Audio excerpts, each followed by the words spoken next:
गुजरात के कई जिलों में आतंक मचाने वाली कुख्यात मोहनिया गैंग का पर्दाफाश। 3 मुख्य आरोपी फिल्मी अंदाज में गिरफ्तार। सूरत ग्रामीण पुलिस अधीक्षक के मार्गदर्शन में लोकल क्राइम ब्रांच एलसीबी ने एक बड़ी सफलता हासिल करते हुए अंतर्राज्यीय मोहनिया गैंग के 3 शातिर बदमाशों को गिरफ्तार किया है।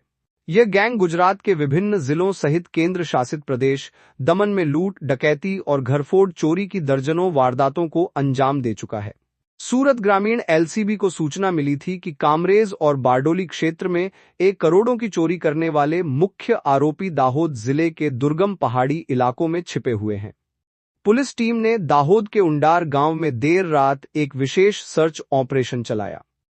गिरफ्तारी से बचने के लिए आरोपियों ने पहाड़ी इलाके में अपने ठिकानों पर पालतू कुत्ते पाल रखे थे, जो किसी भी अजनबी के आने पर भौंककर उन्हें सतर्क कर देते थे।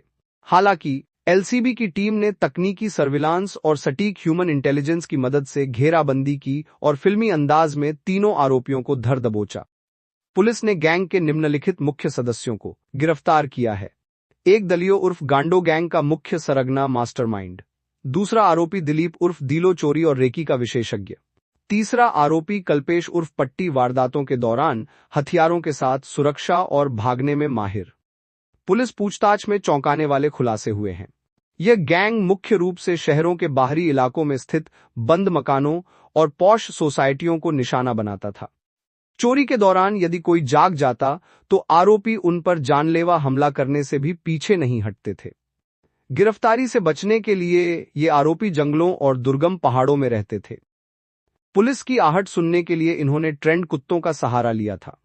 आरोपियों ने कामरेज, बारडोली और दमन जैसे इलाकों में करोड़ों रुपए के सोने चांदी के जेवरात और नकदी पर हाथ साफ करने की बात कबूल की है। इस सफल ऑपरेशन के माध्यम से सूरत ग्रामीण पुलिस ने चोरी के कई पुराने और अनसुलझे मामलों को सुलझा लिया है। आरोपियों के पास से वारदात में इस्तेमाल होने वाले उपकरण और अन्य संदिग्ध सामान बरामद किए गए हैं। दिखाते हैं आगे की रिपोर्ट। नमस्ते, जय हिंद।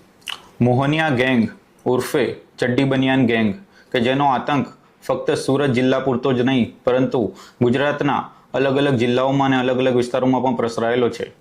એવી ગેંગના મેમ્બરો ચોરી, લૂંટફાટ, ધાડ અને ઘરફોડ જેવા ગુનાઓને અંજામ આપીને ભાગી જાય છે અને પકડમાં આવતા નથી।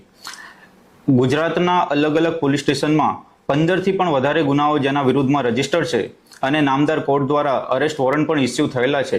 એવા મોહનિયા ગેંગના મુખ્ય સૂત્રધાર સહિત બીજા 2 માણસોની સુરત ગ્રામ્ય જિલ્લા પોલીસની એલસીબી ટીમ દ્વારા ટેક્ટિકલ ઓપરેશન કરીને દાહોદ જિલ્લામાંથી એમને આજે સવારે પકડી લેવામાં આવ્યા છે। સાથે જ એમની તપાસ હાથ ધરવામાં આવી છે અને તપાસમાં જે આગળ પણ મુદ્દાઓ ખુલશે એની પણ તમને વિશેષમાં માહિતી આપવામાં આવશે।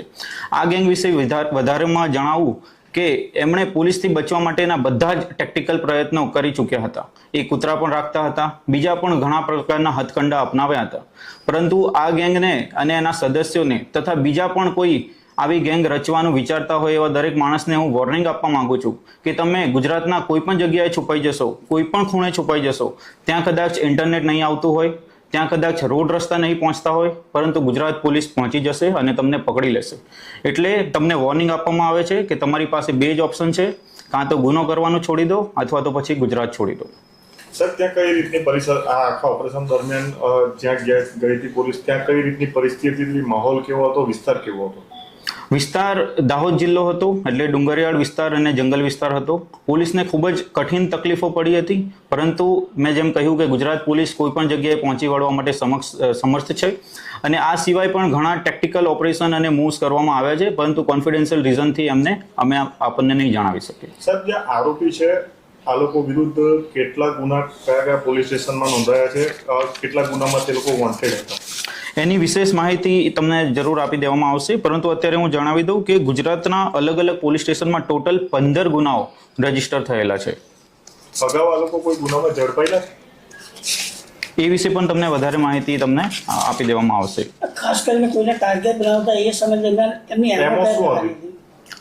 એમો એમની એ જ હતી કે જે બંધ પડેલા મકાનો હોય અને એમાં જ એ લોકો મુખ્ય ટાર્ગેટ કરતા હતા અને જો કોઈ જાગી જાય અથવા એમને રોકવાનો પ્રયત્ન કરે તો છરી અથવા કોઈ અન્ય તીક્ષ્ણ હથિયાર દ્વારા એમની ઉપર હુમલો પણ કરતા હતા।